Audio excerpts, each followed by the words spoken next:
Good afternoon. I am Vicki Migoya, the Public Affairs Officer for FBI Denver. We are here today to provide another update about the ongoing investigation into the attack Sunday on the Pearl Street Mall in Boulder. We're going to have 4 speakers today. I'm going to give you their names and I'm going to spell them.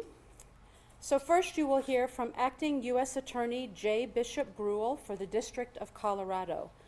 That is the initial J period, first name Bishop, B as in boy, I-S-H-O-P, Gruel, G-R-E-W-E-L-L. Our second speaker will be 20th Judicial District Attorney Michael Dougherty. That is Michael, the common spelling, and Dougherty is D as in dog, O-U-G-H-E-R-T-Y. Next, you will hear from FBI Denver Special Agent in Charge, Mark McCulloch. That is Mark, the common spelling with the K, and McCulloch, M as in Mary, I-C-H-A-L-E-K. The final speaker today will be Boulder Police Chief Stephen Redfern. That is S-T-E-P-H-E-N, and Redfern is R-E-D-F-E-A-R-N. We will take a few questions at the end, and now I'm going to turn the podium over to Mr. Gruel. Thank you. Thank you, Ms. Migoya. I'm Bishop Gruel, the Acting U.S. Attorney for the District of Colorado. On behalf of myself, my office, and the entire Department of Justice, I want to express my heartbreak and my support for the victims, their families, and the community of Boulder. I pray for those families, as well as everyone in Boulder, Colorado, and the nation who woke up this morning worried about themselves, their loved ones, and not feeling safe in their own communities because of yesterday's attack. I assure you that my office and our partners are here for you, and we are taking action. I want to thank the first responders, citizens and law enforcement alike, who worked to quickly end this violent attack, save lives, and tend to those who were injured. I also want to thank our law enforcement partners at Boulder Police, including Chief Redfern, the FBI, including Special Agent in Charge Michalak, and the Boulder DA's office, including DA Michael Dougherty. They worked hand in hand with my office as the matter was thoroughly investigated and prepared for charges. And I want to thank our partners in D.C., including Attorney General Bondi, Director Kash Patel, and Assistant Attorney General in charge of Civil Rights, Harmeet Dhillon, for their support. My office and AAG Dhillon were in contact yesterday throughout the day, which helped lead to the federal charge that we're announcing today. My office has charged Mohammed Sabri Solomon, age 45, with the commission of a hate crime under 18 U.S.C. Section 249. When that offense includes attempted murder, the statutory maximum federal sentence is life in prison. No one should ever be subjected to violence of any kind. But our laws recognize that such violence is particularly pernicious when someone is targeted because of their race, their religion, or their national origin. According to our complaint and the charges brought by DA Dougherty's office, Mr. Solomon stated that he had been planning this attack for a year. And he acted because he hated what he called the Zionist group.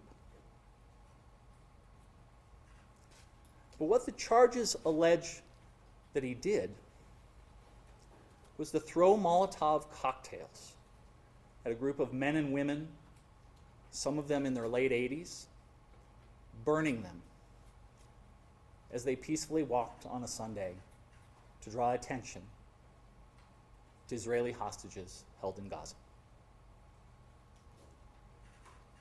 And when he was interviewed about the attack, he said he wanted them all to die.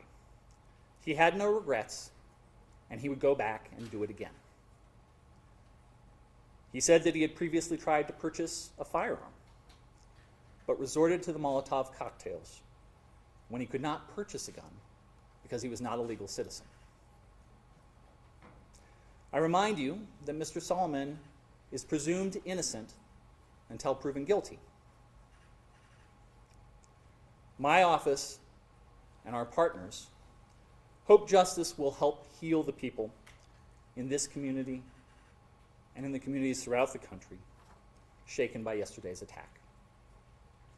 We fully intend to hold Mr. Solomon accountable for his actions, and these charges are the first step.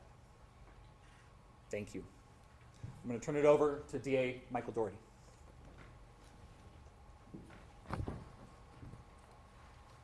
Good afternoon. I'm Michael Doherty. I'm the District Attorney for Boulder County. I appreciate the members of the media who are here today so we can help provide this update to a grieving and traumatized community. What you see here today is us standing shoulder to shoulder, ensuring that justice is done in response to this tragic and terrible attack. We stand united in denouncing hate, terror, and violence in this community. We're united in condemning acts of anti-Semitism, hate, and violence, and we're also united in a strong response to this horrific attack. I stand with this community and the people of the state of Colorado against hate and terror. And we are united in our commitment, both at the federal level and the state level, in pursuing and securing justice for the victims of this mass attack and for the communities that we serve. Boulder is a beautiful and special place, but we're not immune from mass violence or hate crimes, including violent acts of anti-Semitism that impact far too many communities across this country. And yesterday afternoon, on a beautiful day here in Colorado, a number of people participated in a peaceful walk and gathering on Pearl Street here in Boulder. It is a place where a lot of people gather every day. And the ones who join in this peaceful gathering are now the victims of a senseless, unjustified, and horrific mass attack. And to all the victims, their loved ones, and to this community, I promise you that each one of us up here today will work tirelessly to ensure that justice is done and the defendant is held fully accountable. I want to recognize, as the U.S. Attorney did, the response by community members who helped in the minutes immediately following the attack and came to render aid to victims who had suffered through a horrific attack upon them. Also, I want to recognize the courage and the rapid response by the Boulder Police Department, who once again were called to respond to a truly horrific attack upon innocent members of our community and responded without a second of delay. I will highlight for you that there were 16 unused Molotov cocktails that were recovered by law enforcement in the hours after the incident took place. 16.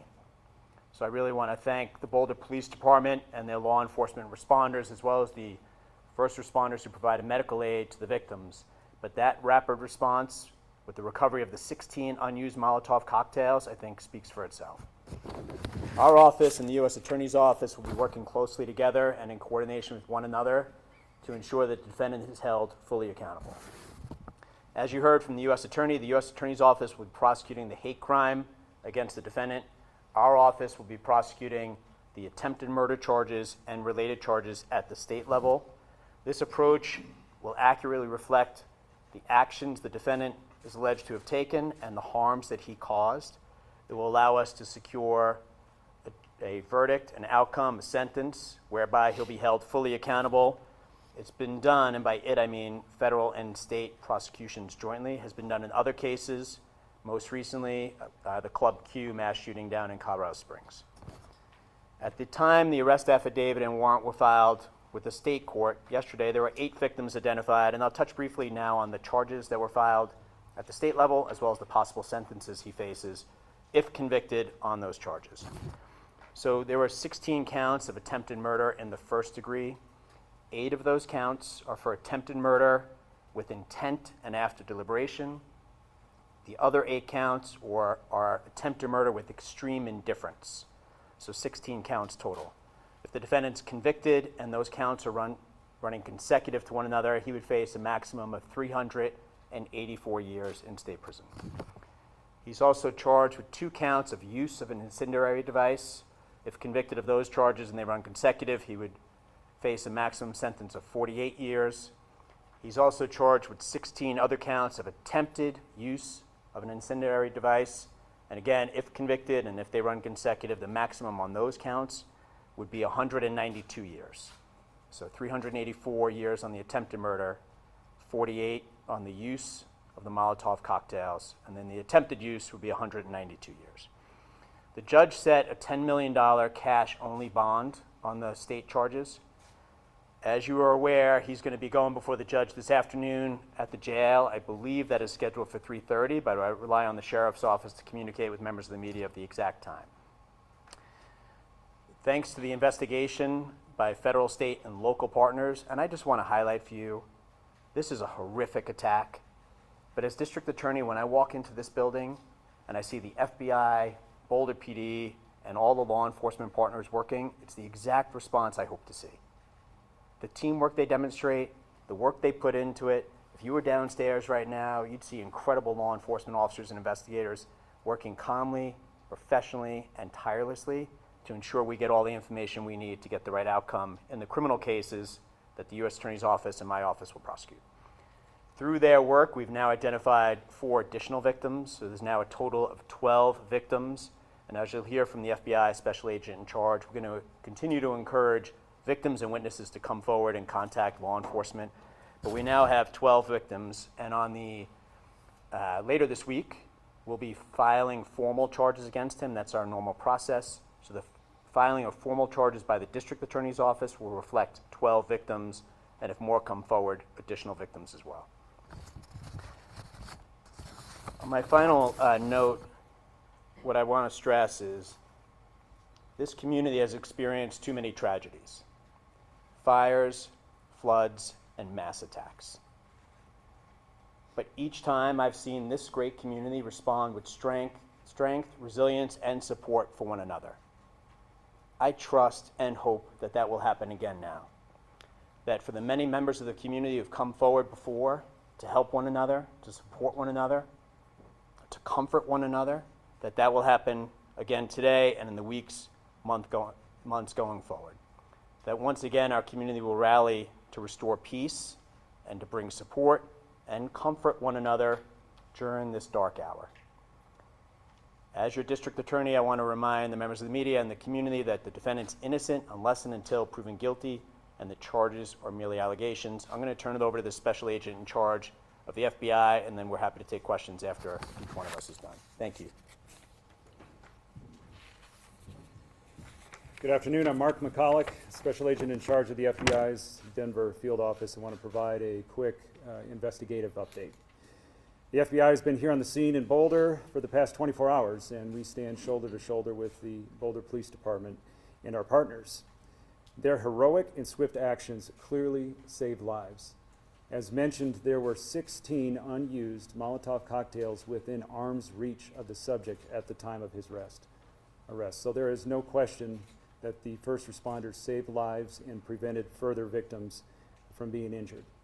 And I think the fact that we have both federal and state charges within 24 hours of this attack is a testament to the strength of the partnerships, the professionalism of the investigators, and our commitment to the community and to each other to pursue justice. We continue to support the victims, their families, and the greater community with personnel and resources. Our hearts go out to the victims, and we want you to know that we are committed to being here for you. Since 2 o'clock yesterday, more than 30 special agents, intelligence experts, and professional staff have deployed to provide forensic, investigative, and crisis management support, as well as additional resources are being surged from other field offices and at our headquarters in Washington, D.C., and they're on the way. While at this time it appears the perpetrator acted alone, we do continue to investigate all possibilities and pursue all investigative leads. If we uncover evidence that others knew of this attack, or supported the subject in this attack, rest assured that we will aggressively move to hold them accountable to the fullest extent of the law. Since the investigation began 24 hours ago, the FBI has conducted 44 witness interviews. We've executed search warrants on vehicles, property, and digital devices.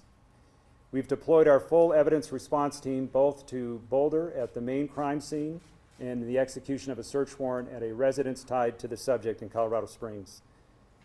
Members of the ERT worked through the night to gather all evidence so that the Pearl Street could swiftly be reopened this morning. We've deployed victim specialists to hospitals and assigned one to each and every victim that's been identified to date. We've set up a digital media tip line. We've deployed a mobile command post for information sharing and evidence control, and we continue to canvass for witnesses, additional victims, and camera footage. We ask that you call us at 1-800-CALL-FBI if you have any information about the events that transpired yesterday. If you saw something, if you heard something, if you have information, our investigators want to hear from you. If you have multimedia evidence, whether that is photos, social media posts, or videos related to the attack, please visit the site that we've established, and you can provide your information at fbi.gov/Boulder attack. We at the FBI are not tracking any credible threats to the Boulder community at this time. However, if you see something suspicious, we urge you to call 911. The FBI takes seriously its mission to protect the American people of the United States, both nationally as well as here and in Boulder.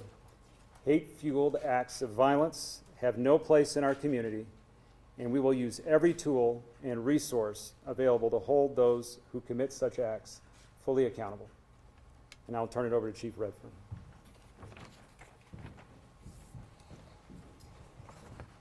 Thank you. Good afternoon. Again, my name is Stephen Redfern. I have the honor to serve as the police chief here in Boulder. I want to give a few updates from the city and the police department before we take some questions. So today, in the aftermath of this heinous terrorist attack in our city, I again want to start with thanking our partners. I think we've all alluded to the importance of partnerships. I can tell you, as I was rushing to the scene yesterday, one of the first or second calls I made was to the special agent in charge, because no matter what this ended up being, I knew we would need help. And once again, the FBI, all of our state, local, and federal partners have stepped up, and we are absolutely in a really good place for 24 hours into this investigation, in my opinion. Michael Doherty alluded to it, but the work that I've seen in this building and out on the street in the last 24 hours is remarkable. And every single person working on this investigation is doing their job above and beyond to bring justice to these victims, including the men that stand behind me here, and I'm grateful. The scene, as you may know, around 2 in the morning, we released the scene. So as of this time, we have no active closures in downtown Boulder. We have no areas closed off. We spent an extensive amount of time yesterday up until the early morning hours today with bomb dogs, our bomb squads, ensuring that there were no other threats in the area, and people were allowed after midnight to go back in, get vehicles, and businesses have been allowed to reopen if they so choose. I can tell you this morning I walked down Pearl Street with members of my team.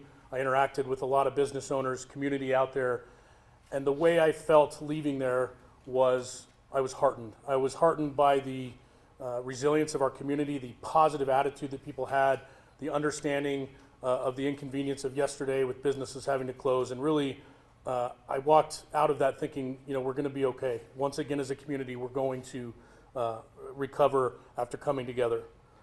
A little bit more on community. So we are aware of events this week. We're aware of things coming up in the next, we're looking 7 to 10 days out at other events, and we are going to ensure, along with our partners, that we have adequate coverage, law enforcement coverage, security at any event that's taking place this week.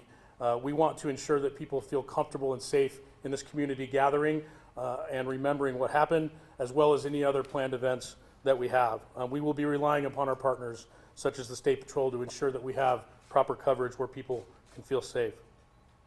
Before this attack, we had the Boulder Police Department, the City of Boulder, had very strong relationships with our Jewish community.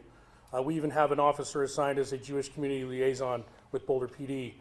Those relationships have paid off dividends during this attack, and I know going forward in the aftermath, we're going to continue to work with our community. I've been in contact via phone, email, and text throughout the day and last night with members of our Jewish community.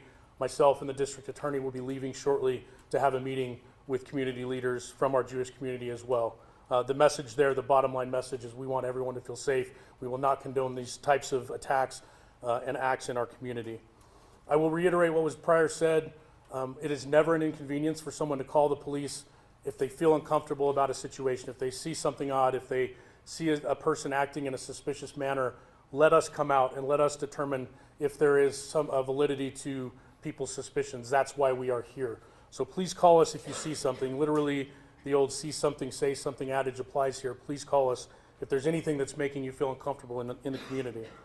And lastly, I just want to say again, we have been contacted, the city and the police department from all over the world with outpouring of support, messages of support, and I want to thank you. It matters, it makes a difference going forward. So I appreciate all of that. With that, I'm going to turn it back over to our public information officers for some questions. All right, I will try to call on people for questions, and I will repeat the question, hopefully, so everybody can hear it, and then turn it over to our experts for answers. Yeah, Tony.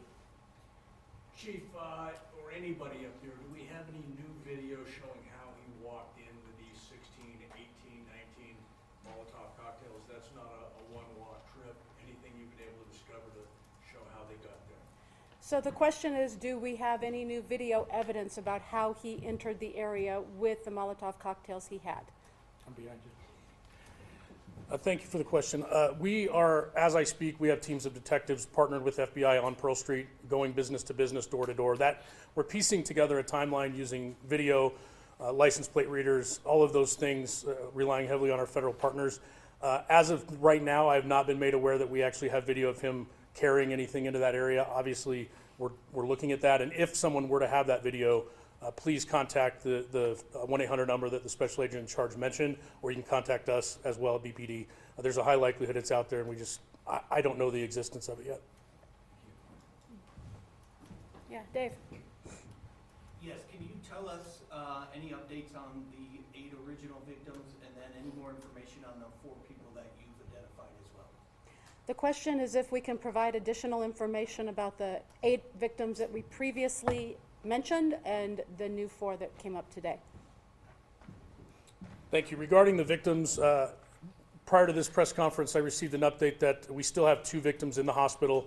I believe those are the 2 that were flown to University Hospital in Aurora. I believe the victims, the additional victims that we learned of today, the reason we didn't know about them until today was their injuries, thankfully, were more minor in nature.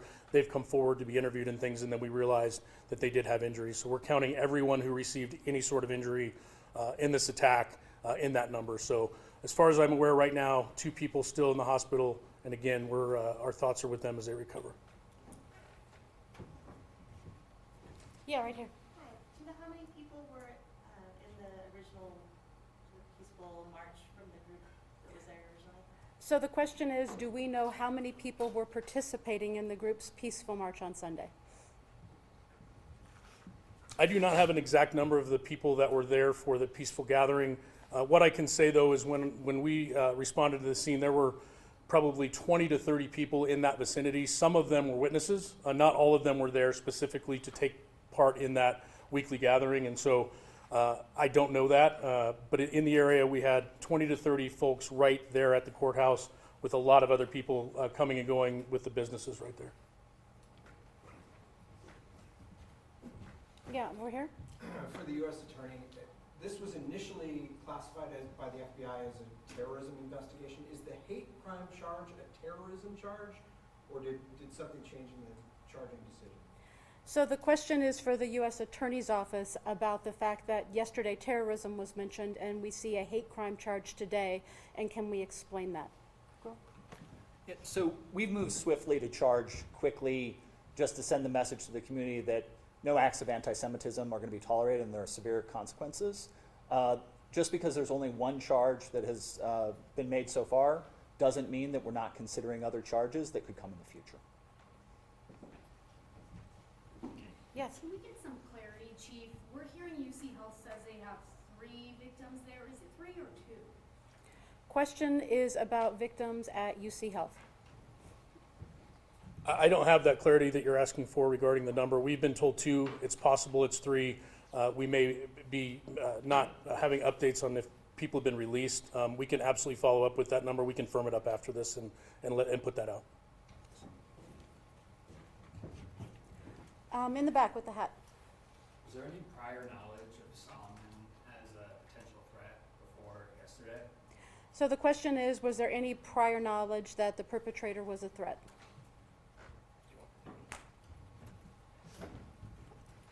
Regarding the suspect, obviously we're still looking into him, his whereabouts, all of that. He was not on our radar in Boulder. We had no prior contacts with him here. I can't speak to his criminal history. I'm not sure if the special agent in charge has anything to add, but this was not someone that we were aware of prior. Yes.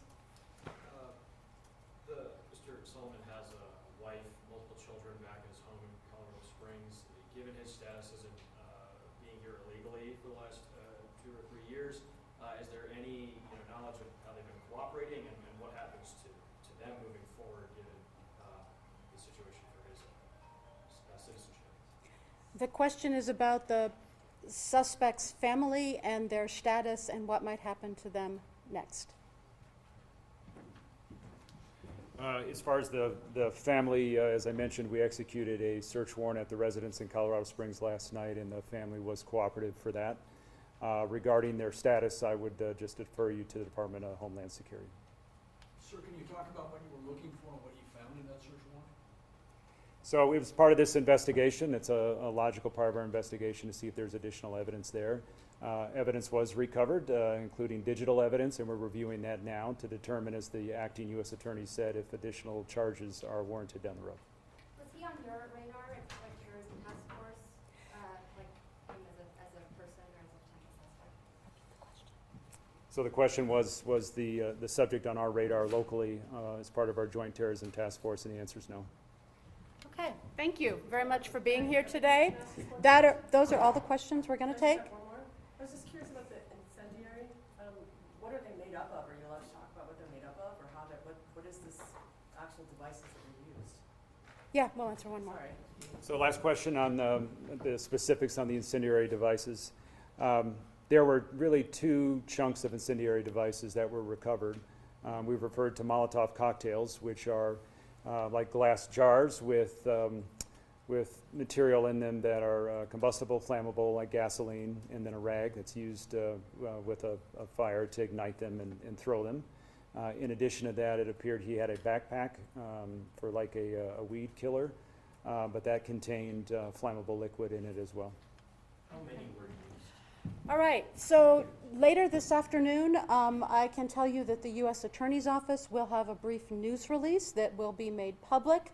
We don't anticipate another large media briefing at any time in the future, but the prosecutor's offices, both the district attorney as well as the U.S. Attorney's Office, will have updates for the media as their cases proceed. And now at this time, our principals here do have another meeting to attend, as they referred to. So thank you very much for coming today.